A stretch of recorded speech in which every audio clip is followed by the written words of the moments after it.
I'm Bob Short, and this is Reflections on Georgia Politics, sponsored by the Richard B. Russell Library at the University of Georgia and the Duckworth Library at Young Harris College. Our guest is Sadie Fields, a political activist and often called the most influential woman in Georgia politics. Welcome, Sadie. Thank you so much, Bob. I appreciate it. It's an honor to be here. Now, you were born Sarah Ann Studdard. How did you get to be Sadie? You know, I really don't remember when my brothers named me that or gave me that nickname, but I don't remember exactly when, but it was young. In fact, when I was in high school, I had a biology teacher who insisted on calling me Sarah, and I would apologize if I didn't answer because I'd gotten so accustomed to being Sadie, but a long time ago. Well, let's see, from Tifton to Homerville to Atlanta. Let's talk about that journey. Well, I grew up in Tifton. My dad was a school principal. My mother was my English teacher, so I was kind of surrounded by educators and disciplinarians. And so when my dad when we moved from Tifton to Homerville, he was the elementary school principal. So it was the first time in my life my dad hadn't been my principal, and it was kind of nice to, you know, it's almost incumbent upon the child of the principal to be rebellious, kind of like the preacher's kid. So, but Clinch County High was a good experience. Played basketball there, had a lot of fun, and when I graduated, I had an opportunity to go to Cypress Gardens, which I did for about 10 months, and water skied and did some underwater swimming and modeling down there. And then I wanted to, I was coming to Atlanta on my way to New York. I wanted to be an actress and a singer. That had been my dream. I was raised in a family of gospel singers. The Singing Studdards. The Singing Studdards, that's right. There was 6 of us, and I was the youngest. They used to stand me on a chair so people could see me sing because I was just a little girl, 4, I think, when I sang my first solo. But anyway, I came to Atlanta and I went to Oglethorpe, and in the process I was in the theater here also, and I met the man that became my husband. So I got married instead of, you know, going on to the Big Apple to, you know, have my fame and fortune. And we were married for several years, had 3 children, and the marriage didn't work out. So when we divorced, I ran a couple of small businesses while I raised the kids, and then sold out in the 80s. And I was starting to feel really this pull toward the political arena. I didn't necessarily, I'd always voted. I was very patriotic, but I never had thought about politics per se, activism. But the books that I was drawn to, they were, you know, the book Closing the American Mind, Alan Bloom, The Tempting of America, Robert Bork. You know, I read, you know, just a lot of the great writers, conservative writers, their essays. And I started working for the Christian Film and Television Commission as a fundraiser and doing PR. And I felt time to leave there, but I still didn't know quite for sure, you know, where I was supposed to go. So I had gone to Washington to a National Review Conference. And on the plane on the way back, I was praying and I said, Lord, I know you didn't save me to be a bench warmer, but I don't know where to go. So if I don't have a sign from you by tomorrow, I'm just going to go volunteer with Newt Gingrich with his campaign. So the next day I got a call from a friend who said that we're sorry you couldn't make the fundraiser for John Knox, who's running for governor. I said, I'm sorry too, I was out of town. Anyway, she said, I'd still like for you to meet him. So I went over and met John, and we talked for 30 minutes or so, and he hired me to work on the campaign. So we took Guy Millner into a runoff, and in spite of the fact that we used to joke that we would fight over who would get the last postage stamp. We were truly grassroots, I mean, very grassroots. And then, of course, Guy won the runoff, and the Millner campaign invited me to come over and be the grassroots coordinator for those 3 months or 2 months, whatever it was, until the general election. So from there, and again, I'm not real sure how Pat Buchanan got my name. I guess he was asking around or something in the state, and they wanted a state director, and my name kept coming up, and so they called me and hired me as his state director. And that really launched me into, in fact, totally. I look back at it now, Bob, and I think, you know, I was raised in front of a microphone, and God didn't change my personality, He just changed my direction. So it was good that I'd had experience on the stage and in front of the microphone, because working for Pat Buchanan, I was interviewed almost daily because of, you know, people saying that we were fascist or racist or, you know, whatever. And of course I was thrust into the media spotlight to, you know, a lot. And then we had an event that summer at the Cobb Civic Center, and depending on the newspaper accounts, 7,000 to 10,000 people came. They had international reporters were there. And as fate would have it, I had worked from daylight till midnight or later the day before on the event, and I had not taken care of keeping my contacts some drops. So I had a contact stuck in my eye when I got home that night, and instead of leaving it, I just kept fooling with it until I woke up the next morning. My eye was swollen closed. Oh, and I thought, the biggest event of my life, and I've got one eye. So a friend had to drive me to the hospital. I had a patch on my eye. I'd scratched the cornea. And about 4:30 that afternoon, my son, because I turned it over to some other volunteers, and my son Jason called me and he said, "Mom, you've got to come." He said, "It's just not going to happen if you're not here to organize this." So I put glasses on with a patch over one eye and went to the event. And one of the supporters put a Go Pat Go sticker over the patch, over the glasses on the patchy side.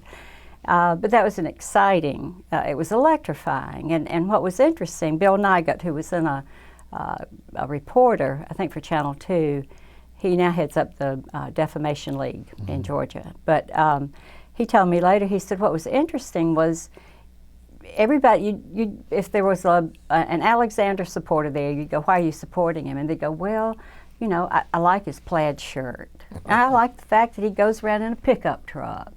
And, you know, another candidate, and it'd be something nebulous. But he said, when I asked someone who was there on behalf of Pat Buchanan, who was a supporter and voter, they knew exactly why they were voting for him. It was the trade issue, it was NAFTA, it was, you know, the United Nations, all the things, it was immigration.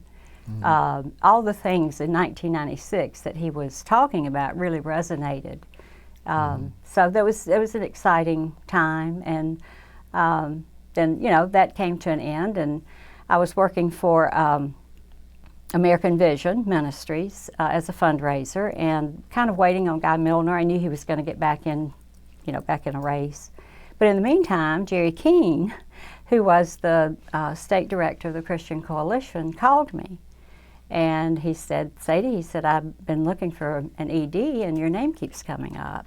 And he said, "Would you consider, you know, coming to work as the executive director?" And I said, "I don't think so." I said, "I really don't like the Christian Coalition because of what y'all did to my candidate in South Carolina. You know, they stopped Pat in South Carolina with a lot of, too lengthy to go into." But anyway, he said, "Well, think about it." And I said, "Well, let me talk to some of my Buchanan supporters and I'll get back to you." And I did, and they said, "We'd like for you to be there because we know it'll be fair." And so about 3 months after I became his ED, he decided he was going to go off and work for Steve Forbes, and he walked in and said, "You're now the state director." So it you know, nothing in my thought process, you know, would have taken me to where God put me. And it was all very providential. Nothing planned, certainly on my part. Let's talk for a minute about the Christian Coalition. Pat Robertson. Oh my. Well, I will tell you, I think that people like me, people of faith, the Christian right, if you will, as we've been labeled, owe him a debt of gratitude, because he and Jerry Falwell did wake up this sleeping giant. And you know, I respect him for what he did, you know, regarding building an organization. It gave people like me somewhere to plug into that had maybe felt at a loss between the two parties, or just, you know, not really. Sometimes in the Republican Party in Georgia, I can tell you some of my Buchanan supporters weren't welcome at meetings because they were considered not true Republicans. So the Christian Coalition gave activists a way to plug in, be active, have an impact, and make a difference. I, you know, as I said, I respect him for what he did. I think that sometimes people need to be maybe a little more enlightened about when it's time to leave the stage. And I know that toward the end of my tenure at the Christian Coalition, some of the comments he made I was having to defend, and they were really kind of indefensible. You know, the one-child policy in China and different things that he would say. But overall, you know, as I said, people like me owe him a debt of gratitude. Let's talk about your work as the chairman. What was the title? I was chairman of the Georgia Christian. Georgia Christian Coalition of Georgia. Well, when I took it over, I had like $3,000 in the bank and 2 employees, and I'm going, okay, so now what do I do? Well, the first order of the day was to raise some money. And fortunately, because of the campaigns I had been on, I had some contacts, and I had some very faithful supporters through the years that helped me keep the doors open and do the work. But, you know, in the beginning, I didn't know. I had done grassroots organizing for a candidate, but not grassroots organizing for an organization and bringing a cacophony of voices together in order to have the impact we wanted to have in Georgia. So Judy Kraft, who was a good friend, and I decided to take a trip around the state. Judy said they need to see the face of the person that is heading up this organization, and my catchphrase was, I'm just a middle-aged grandmother sitting in front of a computer trying to start a revolution.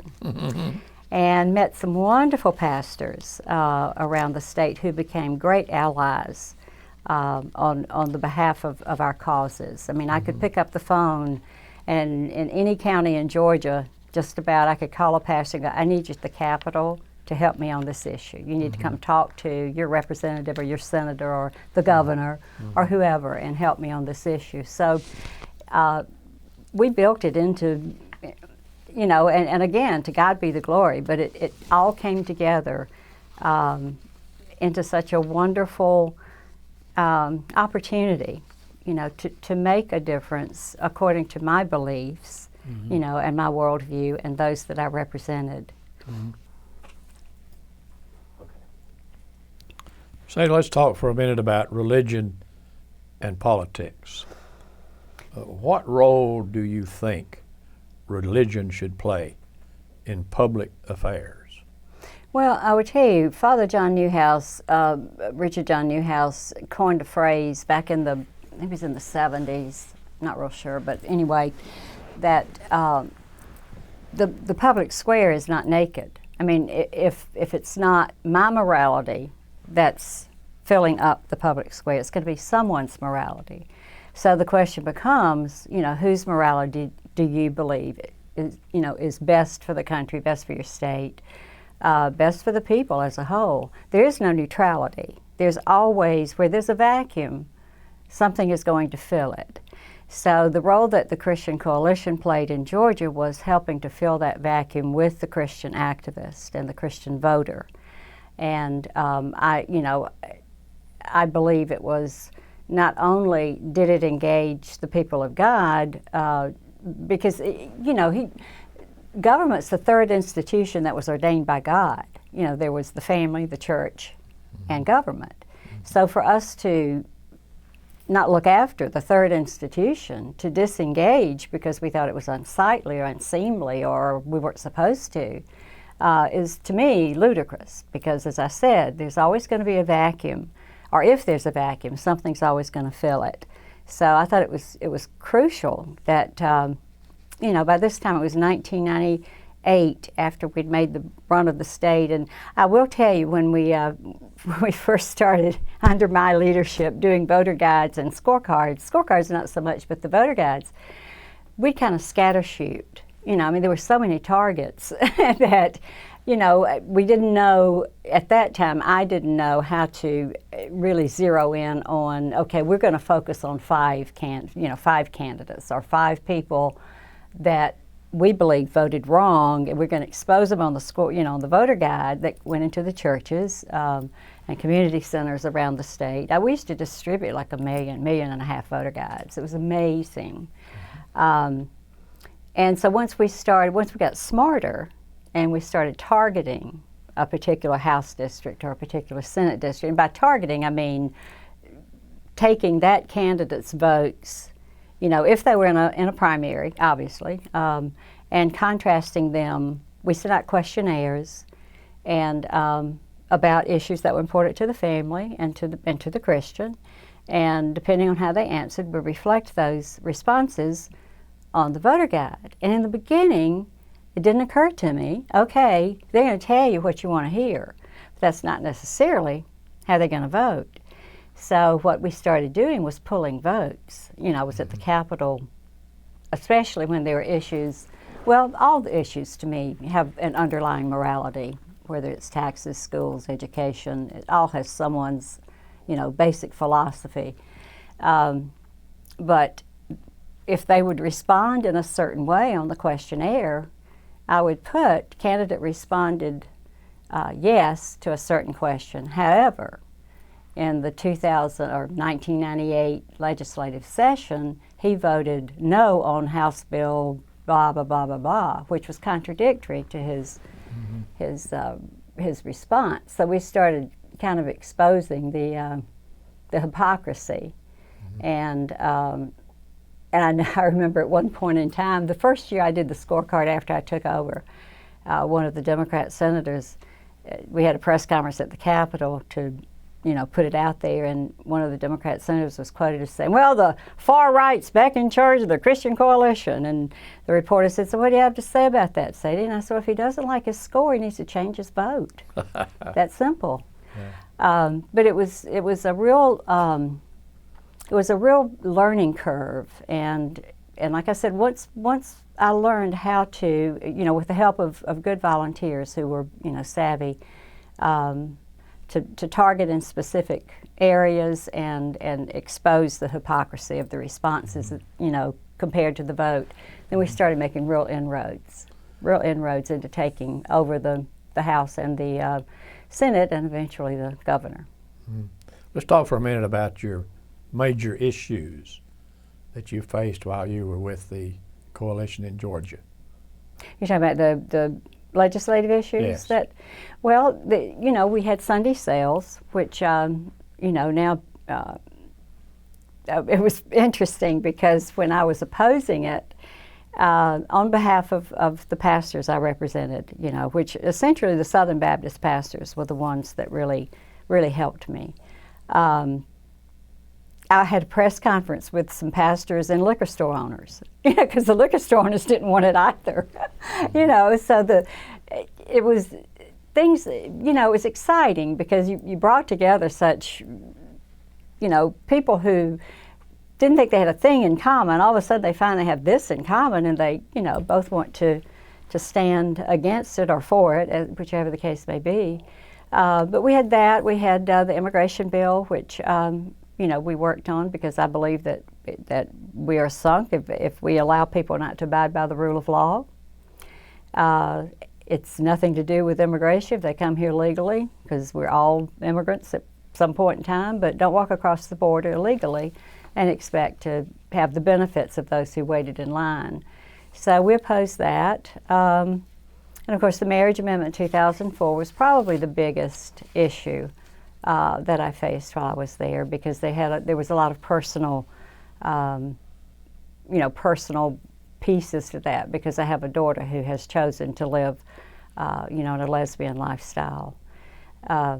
And that, it was a very painful time. I had to do what I believed was right and still do. We have reconciled, but we've reconciled as mother-daughter, not politically, on issues. In fact, she's a political consultant for Democrats, like mother, like daughter. Somebody said the apple doesn't fall far from the tree, and I said, well, in this case, it fell far to the left.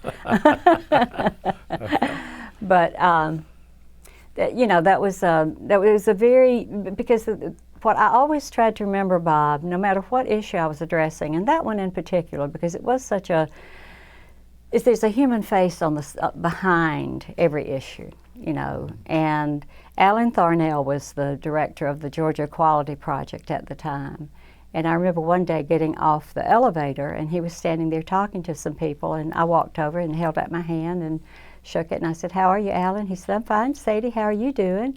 I said, "Good." And I said, "See you on the battlefield." He said, "See you on the battlefield." Well, some of the people that were there with me said, "How could you be so nice to him?" And I said, "I don't oppose him. I oppose the issue. I oppose changing the definition of marriage."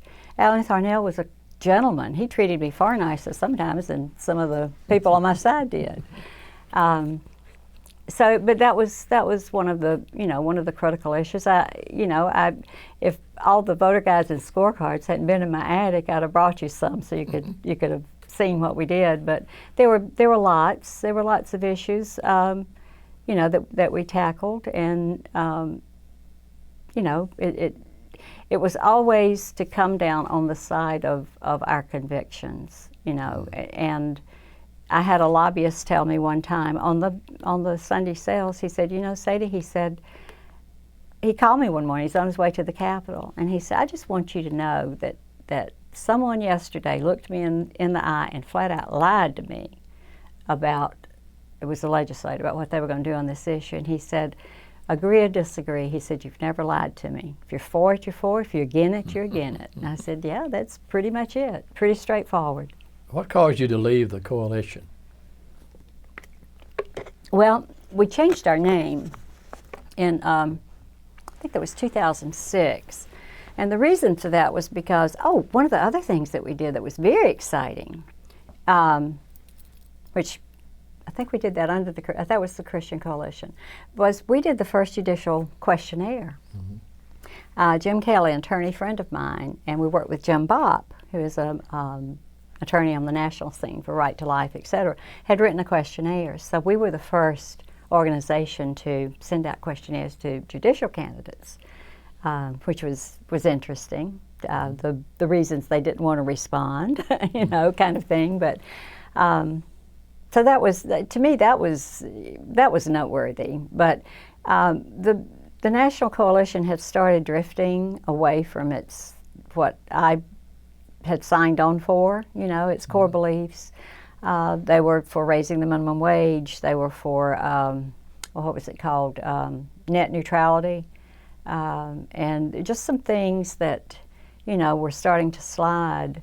And I found myself in a position of having to defend or agree, because, we were affiliated, even though every state had its own charter and its own corporation.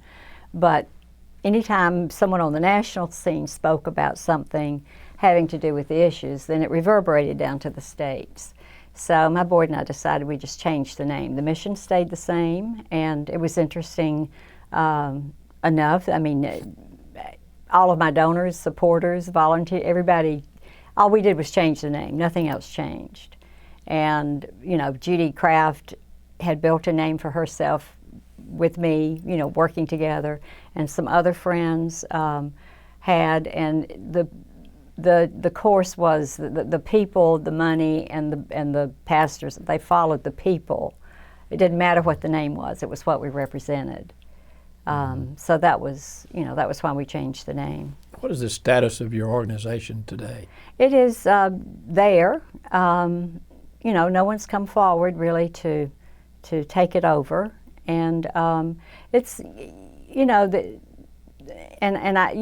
given it to the Lord, if someone, I'll be glad to walk somebody through things, but I don't think, and this has nothing again to do with me, because God so equipped me to do the job while it was mine, with the energy level and the persistence and the never giving up and the always tension of raising money and doing the work. And there were times people that gave me money, legislators or senators that would support an event, I'd wind up opposing at the Capitol, but they didn't pull their support. It was kind of an interesting tension that developed there. But it's got to be a person that can wear a whole lot of hats, because you can't afford to hire staff. There's just not enough of the pie. You hope you get your piece of the pie, but there's just not not enough to support. There's so many organizations, worthwhile organizations. Mm-hmm. So, I mean, you got to be able to write press releases, editorials, raise the money, talk to, the press, to, talk to the legislators, threaten them if you need to, but in the Southern kind of way. Nobody has really come forward. A couple of people have talked a little bit about it, but I think they have more of seeing, the press aspect and the notoriety or whatever, if you will, that comes with it. But just the nitty-gritty, every day, grinding it out, it's got to be a calling. It's got to be a calling. It can't be, I choose to do this, because it's too hard. Do you think it will ever regain the status it earned while you were in charge? I don't think so, and it doesn't. It's not because I'm not in charge any longer. It's because the Tea Party has sprung up. The Christian Coalition / Georgia Christian Alliance and me and the work I did, we filled the vacuum in Georgia for 15 years, and I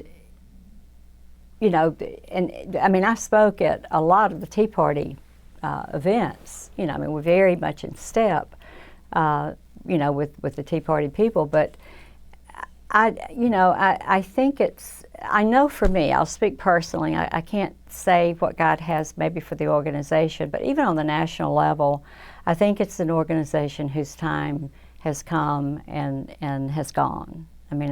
We were there for a season, and I well remember when I felt my passion waning and my drive and my walking those marble halls at the Capitol for 10, 12 hours, it became, instead of more of an exciting, I'm going to make this happen, I'm going to try to make this happen, I'm going to work on this, it became, oh my back hurts.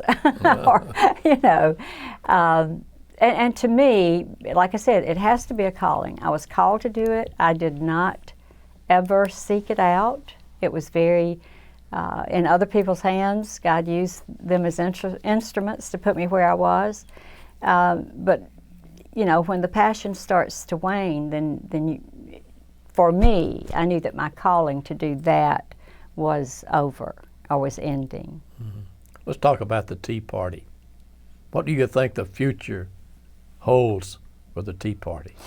Well, I would tell you, I hope that, they've done some good in some races around the country, and they certainly have, again, provided an outlet. There were people, I know at the when I would speak at some of the Tea Party gatherings, there were people there that I'd never seen at a Christian Coalition meeting. They would come to a Tea Party gathering, but not necessarily to one that called itself a Christian organization. So I think they've tapped into another segment, of the voting population. It's almost like, I remember on a campaign, after I left the Buchanan campaign, and then I went with Millner that next time, one of the press guy, because the press was asking me questions, because I'd been out there for so long, and he said, we can only have one voice. We can only have one press person. And I said, oh, of course, I understand that. And I think somehow the Tea Party has maybe too many voices sometimes to have the cohesion. You've got to be really unified to strike. You got to be loaded and ready to fire. And it takes not ever that people walked in lockstep or I spoke and they jumped. That's not it. But there is a something in the movement or something in a person that causes people to want to be unified with a purpose with that person. And I don't see, there's a lot of wonderful people, friends of mine, that are heading up the Tea Party in Georgia. They're doing a great job. But overall, I see it as being disconnected. You don't think there's a conflict between the Tea Party and the Republican Party? Yes, I do, and I'm not sure it's not all bad. I think the Republican Party has grown very comfortable in taking people like Tea Party folks or Christians for granted, that we're going to get their vote. We don't have to do that much, we don't have to reach out to them on an issue or And I think it's probably good for them that they've got a little bit of competition, because there hasn't been any. As you know, you voted Democrat, you voted Republican, Libertarian. And I will tell you, Christians have a strong libertarian streak. I mean, socially we're very conservative, but physically and every other way, leave me alone. Don't govern me to death here.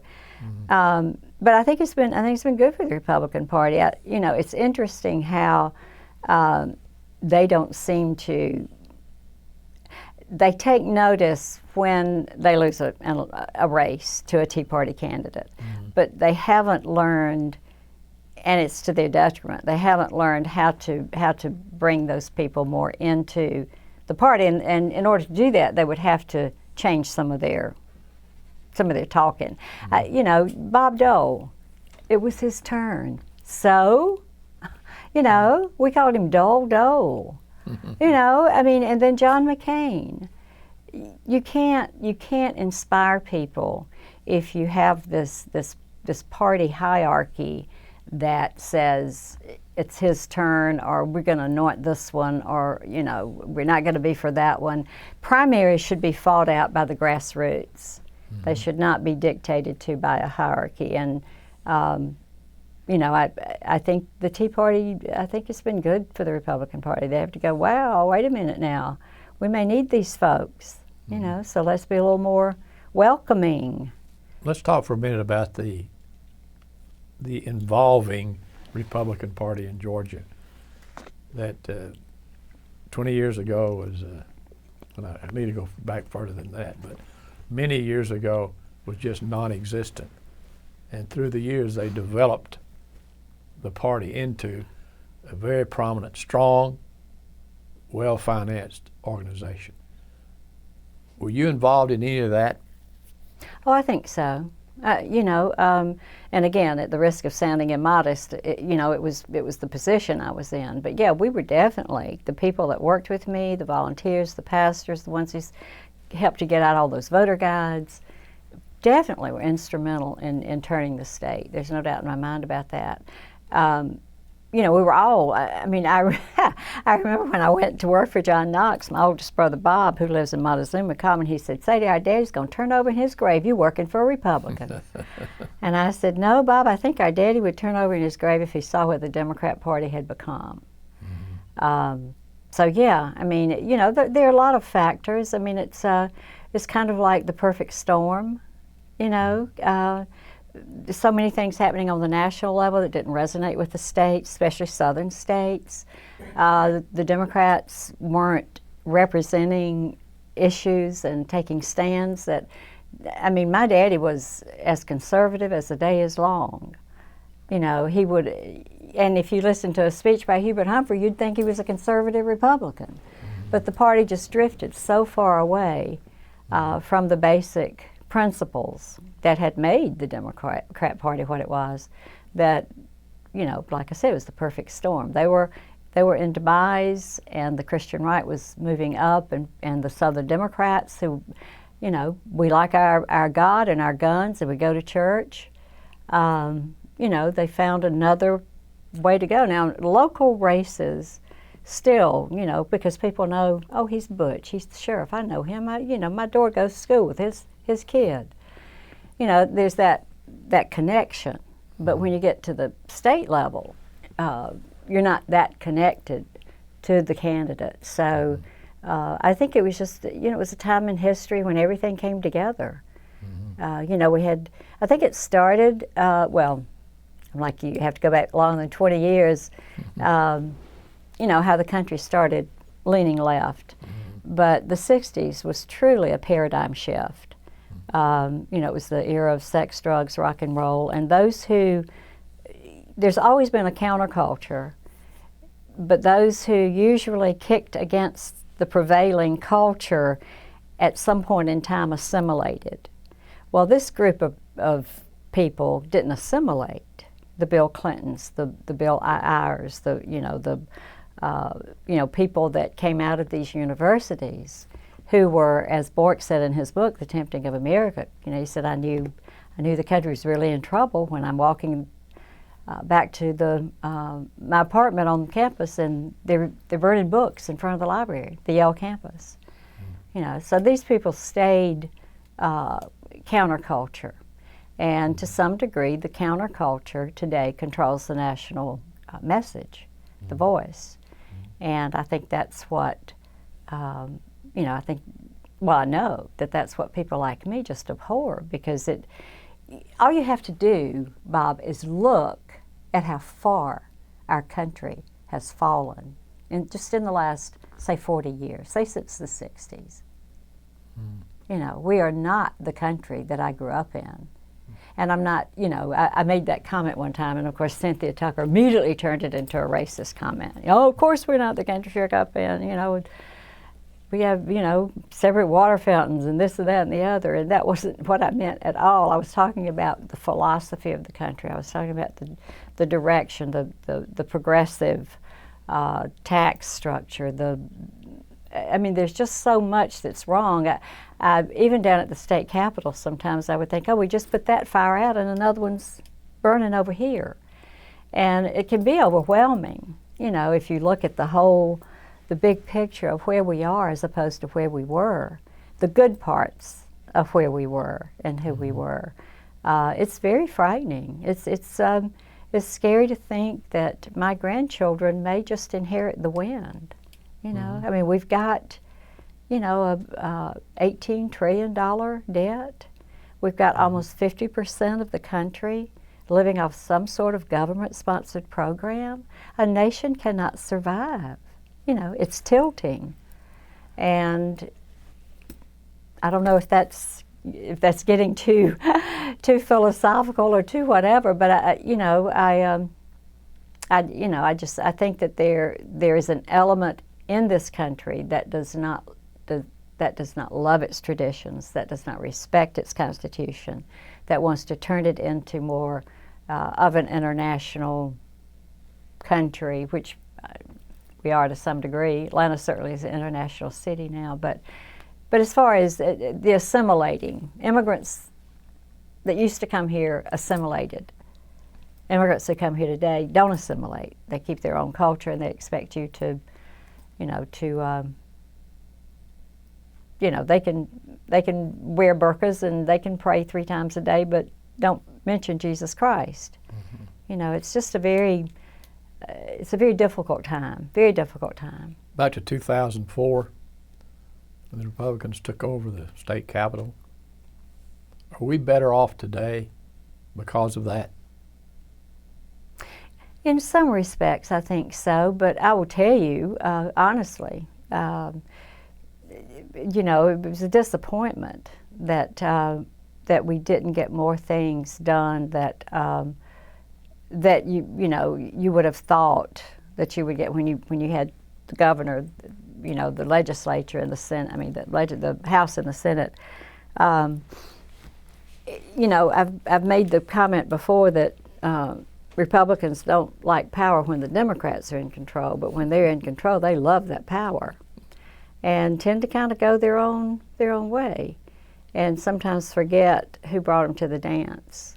And so I think, in some regards, it's better. I think we've had some issues dealt with that maybe wouldn't have been. I think the immigration issue is one. But, you know, I knew Roy Barnes, not certainly socially that well, but a very likable man, you know, decent man. And of course, you know, we talked about Zell Miller briefly before we started the session, and wonderful man. So I think it depends on the person, and sometimes you just don't get the right person to make the difference that you had anticipated and hoped for. I hope you've noticed that Georgia has never elected a Republican governor. Don't you think I know that? What do you think of party switchers? Oh, I think they see the handwriting on the wall, and, you know, back in 1998 when Governor Perdue switched, I mean, it was turning, the state was turning. And I think that you know, opportunistic, you know, I mean, had ambition and didn't see it happening if he stayed with that party. Not just him, but you know, there's a lot that have done that. Well, you know, it's hard to beat an incumbent, even an incumbent party switcher. So I'm not really sure that that the Republican Party will offer candidates against the Democrats who switched. No, you know, and I've certainly seen some of that. I mean, I've been, you know, behind closed doors. When, I mean, the important thing is to have the count. It's not necessarily to have the philosophy, to have the belief, the you know, the platform, you know, that believed in. But they just want the numbers so they can get pieces of legislation through they want or whatever. So yeah, no, there's a hypocrisy there, there's no doubt. 2008, the Republicans began the presidential election ahead and yet didn't win. What happened? John McCain. Oh, I'm telling you, I mean, I went to see 2016 the other day, and you think about, as D'Souza points out in the movie, or in the documentary, he was a state legislator for what, 2 years? Then he was a senator for 2 years. Then he was president. It's like, what a country. I thought, gee. Yeah, I mean, it was that it's your turn, you know, and John McCain, I respect his service in Vietnam, but that did not qualify him to be president. In fact, I think it hurt if his temper was hair trigger, and I certainly experienced that up close and personal. And I don't think he had the temperament to be president. And he had no charisma. He had no, you know, once you got beyond the fact that he was a Vietnam vet, I mean, you had McCain-Feingold. You had all these bills that he had co-sponsored with Democrats, you know, in the Senate that were totally anathema and contrary to the Republican Party. So he, you know, and Palin infused some energy into the campaign. I don't think he'd gotten as far. I think he'd been beat more roundly than he was if it hadn't been for her. And I'm praying that that's not going to be the same case with Governor Romney. I think that Paul Ryan has, you know, put some energy into that campaign that maybe wasn't there, that's appealing to the American people. There was something to reach for, you know. I mean, I remember being in Cobb County outside when Reagan spoke in whatever year it was. And I wasn't in politics. I remember now, I guess I just heard he was speaking and thought I'm going to go see him or hear him. And I was by myself. And I mean, he loved this country. It was apparent in what he said. And he was uplifting, and he, you know, granted he had the, you know, the advantage of having been an actor in front of a camera for a long time, but he was a man who truly loved the country. And I think that, I mean, people, they want the issues addressed, but they also want to be inspired. You know, you've got to inspire people to get them revved up enough to hand out 1 million voter guides or go to the polls and take 5 people with them, or, you know, I mean, it's got to be more than, okay, this is our candidate and he's better than that one, you know, and we've had a lot of that over the years. So you think now in 2012, as we sit here, that Romney will be a better candidate than McCain? I mean, a better president or a better candidate? Both. Both? I think he already is a better candidate. He has more substance than McCain. I think McCain was just maybe a little too watered down, and yeah, I think he's already a better candidate. I think that he has, you know, a family that certainly. I mean, his wife gave the speech last night, and it was, you know, it was a wonderful speech. You know, it's just so hard to say, because you think over the years that I've been in the business, or was in the business, and you get someone elected that you so believe in, and you know they're going to do the right thing, and then they wind up becoming compromised or not doing the right thing. I pray that's not the case. And it's not so much Mitt Romney and Paul Ryan. It's the fact that we are at a critical juncture in this country. Are we going to survive as a constitutional republic, or are we going to go on the ash heap of history? We're a young country, Bob. We're only 200 and some odd years old. You know, we don't have a lot of history, but the history we have is steeped. And we had statesmen who, you know, who aspired to make us better. And it's a tough job right now because, like I said, you've got almost 50% of the American people living off some government program or not. Well, you start taking those things away, what do you think is going to happen? But something's got to be done because we are going to, you know, sink under a load of debt. So, you know, I truly, and I'm glad that Paul Ryan, you know, had the audacity to take on Medicare, because that's been the third rail, that and Social Security, and Republicans would, you know, not want to go near it because so many people, you know, are of the age where they benefit from that. But there's got to be some hard decisions made, and I just trust and pray that these two men, if they get elected, will be able to make them in the best interest of the country, not what's in the best interest of the party or in the best interest of them or friends, but for the country overall. And you're gonna, you know, you're gonna anger some people. You're gonna make some, you know, but so be it. The country is not going to survive going the direction we're going, in my opinion. And I always have an opinion. I may not have an answer, but I've always got an opinion. Is it true that our United States Senators Isaacson and Chambliss sought your approval for their vote against the stimulus program? Yeah, I don't know that they sought my approval, but we certainly talked about it. And if you recall, Saxby voted for it, that first one. Johnny voted against it. And I spent 30 minutes on the phone the night before that vote. And I said, do not vote for this. I said, I'm here to tell you, you're in that rarefied air in D.C. I said, I've got my finger on the pulse of the grassroots in Georgia, and they ain't liking it. And he voted for it anyway. Well, all heck broke loose because he was running. He had to run. So I get a call from the powers that be and said, would you consider taking a leave of absence and coming over and helping us on the campaign? And I said, no, I don't think so. You're very kind to offer, but no, thank you. I said, why did you not listen to me? You know, I wasn't talking just to hear myself talk. I knew what I was talking about.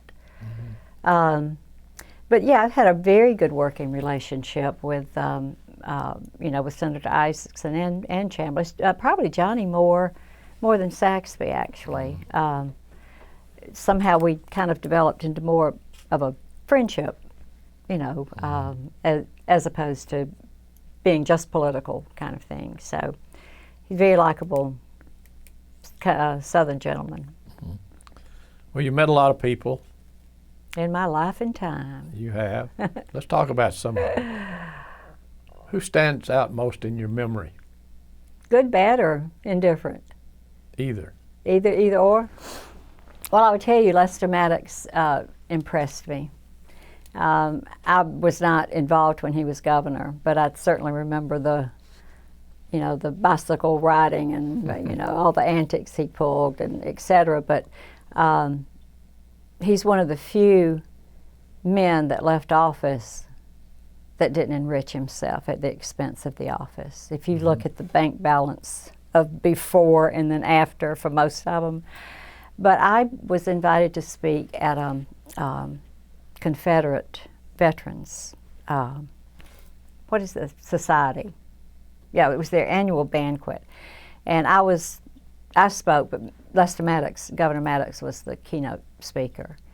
And I was so impressed with him, with his knowledge of, he was just very articulate and very much a patriot.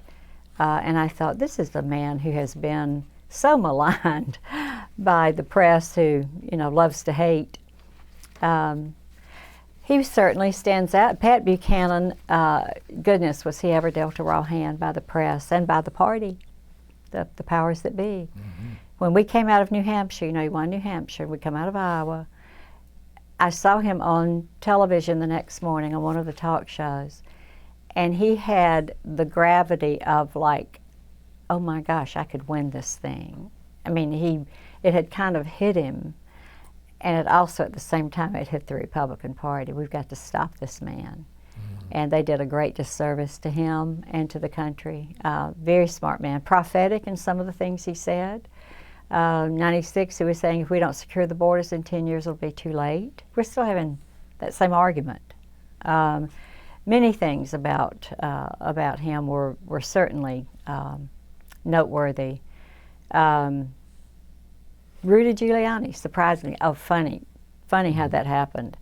I get a call from an attorney friend of mine who was Giuliani's state chair, finance chair, and he wanted me to meet with Giuliani he was campaigning at the OK Cafe, and I said, I can't be seen with Rudy Giuliani. He's pro-abortion. He's, although as a friend of mine said, there's something to commend a man that can have his wife in the East Wing and his mistress in the West Wing of Gracie Mansion. What a negotiator.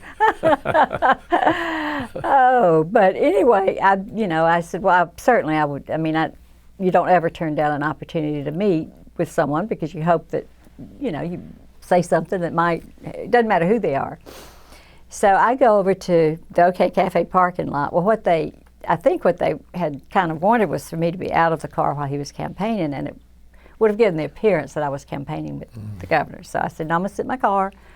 And so they come over and get me out of my car and whisk me off to this big black SUV with the Secret Service agent and put me in there. And of course, it's got the shaded windows and everything, tinted windows. And we drive around to the rear entrance of OK Cafe. And of course, the press was everywhere. All my press friends came piling out, taking pictures and asking questions. It was Galloway, Lori Geary, I mean, everybody. Dennis O'Hare. I said to the Secret Service, I said, they can't see me, can they? And he said no. He was like, no, you can see out, but they can't see in. I mean, it's nothing. But when the mayor got in the car, and again, he rose to the occasion in New York. 9/11, he did become America's mayor. After the niceties were exchanged, I said, well, Mayor, I said, it's obvious we're not going to agree on a lot of things. I said, why don't you tell me something we agree on? And he talked about the judges, that he, would appoint strict constitutionalists or constructionists to the court, that he would defend this country, he would defend the borders, he would defend the people, strong national defense.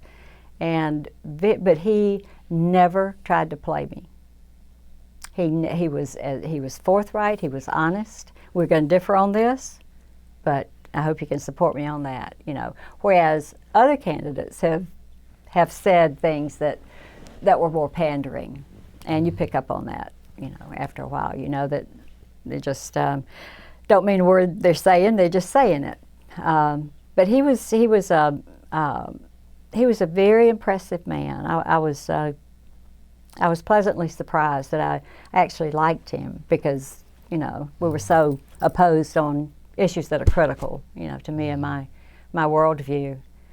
But that was a fun experience, and I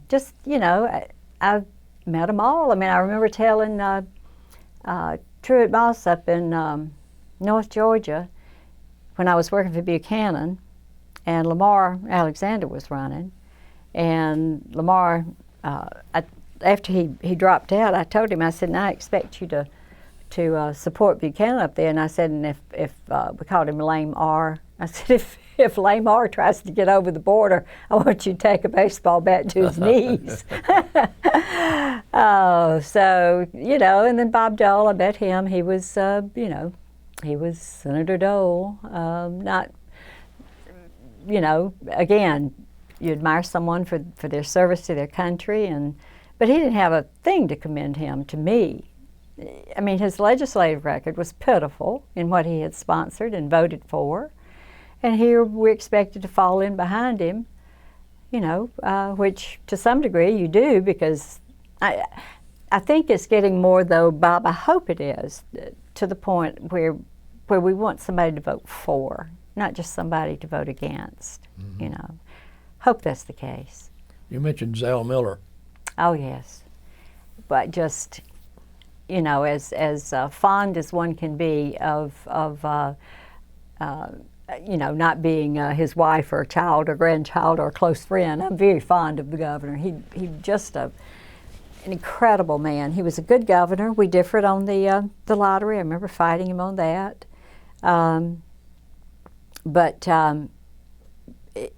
Zell Miller, in my opinion, is the quintessential statesman. I don't think he was prepared when he went to D.C., you know, for what he would be expected to do, according to the Kennedy wing of the party.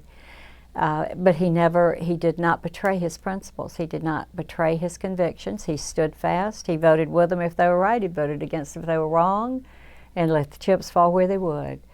I think I hope he's not the last statesman I see from Georgia or from anywhere, but just a wonderful man. And he, you know, he had an epiphany, I believe, you know, because he had not, I mean, he wasn't actively like pro-abortion, but he wasn't pro-life in the sense that, you know, that we wanted him to be. And he saw the sonogram of his grandbaby. And he said, hey, anybody could say that's not a child, you know. And then he spoke at the state convention that year, and Tom Baxter was sitting next to me. I think it was Tom, one of the reporters, I think it was Tom. And he said, what's happened to Zell?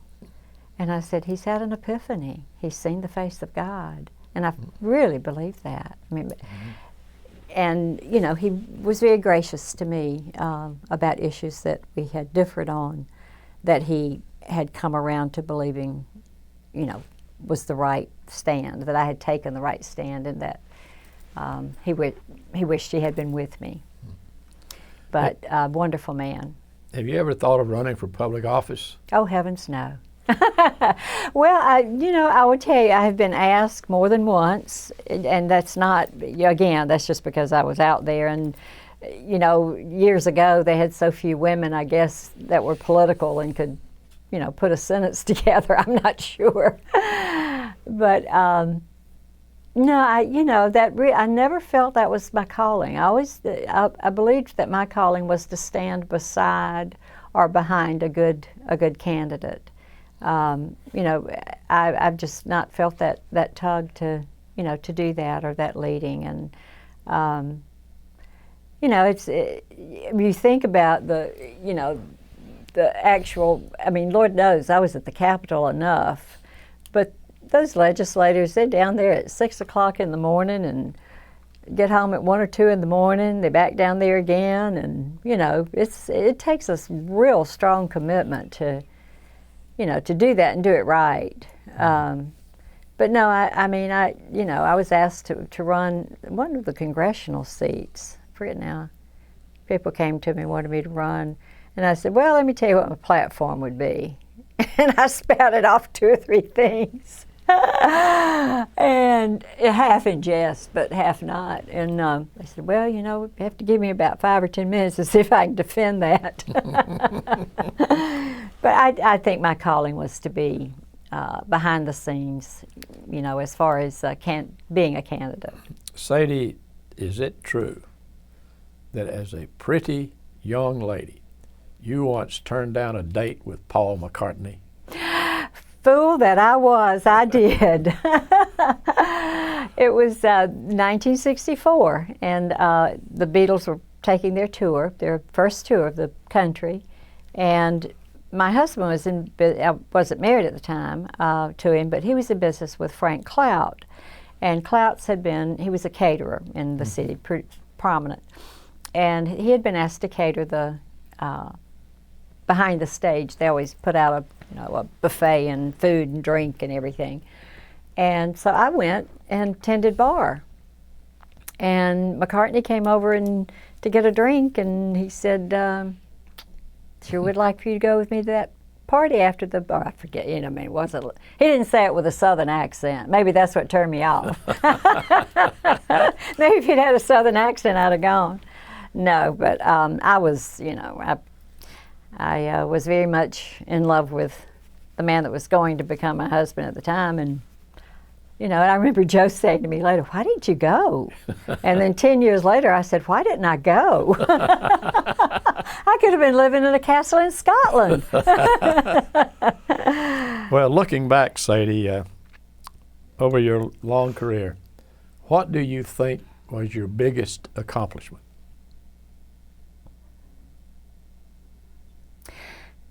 I want to think that I fought the good fight, I ran the course, and I was obedient to my calling. As I said, I can't, it is a calling. It has to be a calling because it's too hard.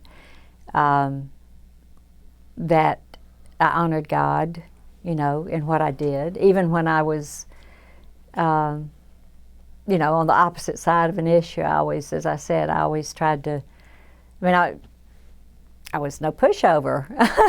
Jesus didn't save me to be a doormat. I was very firm in my convictions, but I also, I respected people who had different views, even if I thought they were misguided. And that hopefully that my grandson Benjamin, who came with me today, he was saying to me, "You mean, grandmother, one day when I go to the University of Georgia, I can go in there and see you on camera, And I hope that the work that I've done has brought good into my family's life, my children's lives, my grandsons, my grandchildren. That's very important to hopefully leave behind a heritage that is respected and that made a difference. Your biggest disappointment? Well, gosh, I guess, other than the fact that people let you down, I really, one particular big thing doesn't pop out in my, I think the disappointment in people, there was no one big thing. Obviously there were candidates I wish had gotten elected, but you move on to the next one. I wouldn't put that under a big disappointment. I think it was when I, speak for myself, felt betrayed by someone that I had helped to put in office, and then they did contrary to what they had said they were going to do, or what I was lobbying them to do, or that they broke with with their faith, or they not with their faith, not Christian faith, but they broke with what they had said, and that's very disappointing, and it's hard, it's hard to keep your cool when someone that you have worked for and believed in tells you, "Can't vote for that," and I want to go, "You take this and this and this," but you have to walk away from it, because the next time you circle back around. I remember Seth Harp. He's a likable charlatan, I used to call him. But he was the sole voice, the Lone Ranger on Sunday sales. Nobody would sign on to him because, you just didn't, you don't sign on to that. And at the convention, one of the years after, we'd stopped it, and by the way, a friend of mine who owns has a liquor store, his father, and he said, "If you'd been down there, we wouldn't have to open on Sunday." I said, "Well, I don't know if I could have defeated it, but we'd have had a heck of a lot of fun. I'd have called all the pastors and the liquor store owners and put them back together in a press conference. It would have been fun." But I ran into him at the state convention after one of the years that he had been the Lone Ranger testifying for it. And he hugged my neck, and he said, "You gonna vote for my resolution, Sadie?" And I said, "Which one is that, Senator?" He said, "The one to have Sunday sales in Georgia." Then he just knee slapped. And again, a friend of mine said, "What would you do laughing with Seth Harp?" And I said, "I like Seth. I don't agree with him, but I like him." And I said, "And tomorrow or next month, I may need his vote on something. Now, why am I going to not hug his neck and laugh with him?" But it was a great journey. It was a really exciting, and as I said at the outset, it was certainly growing up a little girl in the country, and my big ambition was to be on stage, and God put me on stage, just a different one than I had thought. Is there anything you would have done differently? Well, there are always things, yeah. Oh, yeah. I'm trying to think of something in particular. It's probably because there's so many. There's always a way you can do something better. As far as differently, no, I think, and again, this is because it was a calling. I do believe I was obedient to what I was called to do, and I stood fast on the issues that I was looked at to do. I had several pastors to say to me when I stepped down, who's going to be there for us? And even when there were issues that were maybe more important to them than to me, that's who I represented. I was true to the people that supported me and helped me, and I was true to my calling. Again, I'm sure there are things I could have done differently, because I'm certainly flawed, very flawed, but I think overall I held my ground. I stood pretty fast on what I believed and what I believed God had called me to do, and what the people who supported me, expected me to do.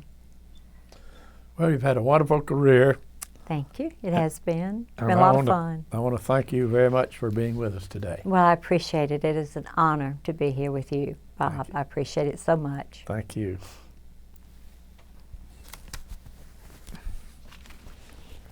Sadie, there's great concern today about ethics in government. I would imagine that the Christian Coalition has no use for that. No, and it's what it does is it causes just rampant cynicism in the person, the system, when they see people who are in elected positions, who are put there to work on behalf of the people, taking advantage of their office or their situation to enrich themselves or to get out of something. No, it's, if there should be an absolute no lobbyist giving. I never did that because we didn't have the money to take people to lunch. Most of the time people were asking me if I'd like to have lunch because, they knew the shoe was on the other foot. But you can't, a lobbyist should present their case based on the issue, based on the merits of the issue, and the chips fall.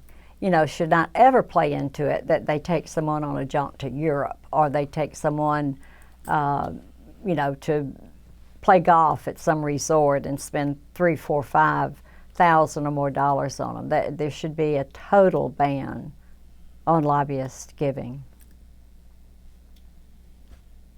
And you have seen the slap on the hand that some people who have committed some pretty egregious acts, ethics-wise. There's no one down there to discipline them. Now, Josh McCain, coming out of Columbus, it's his first term. He replaced Seth Harp.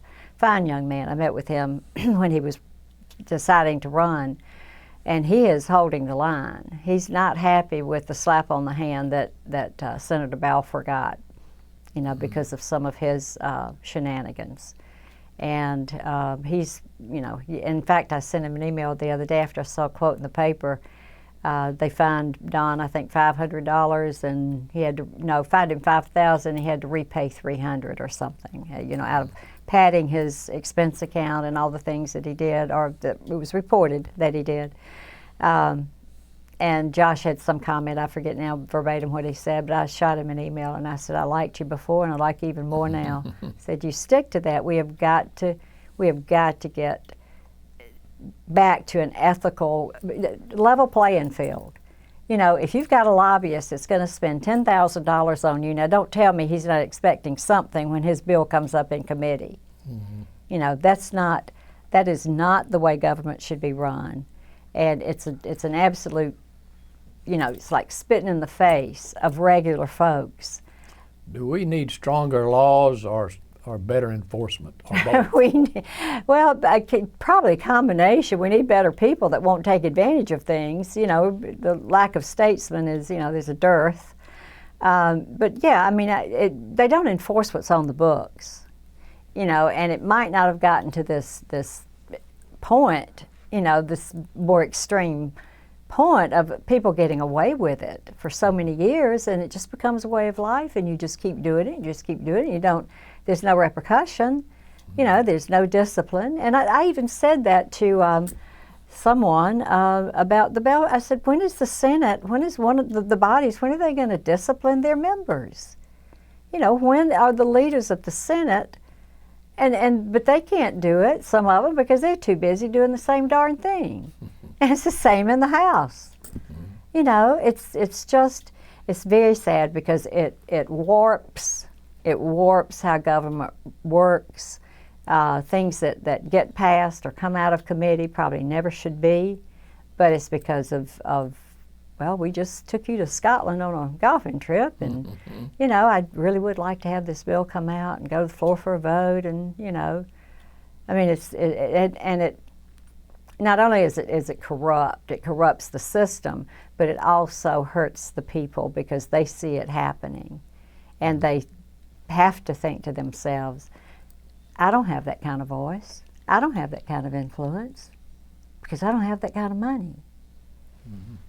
It's not fair, it's not right, it's unjust, it's unethical, it stinks.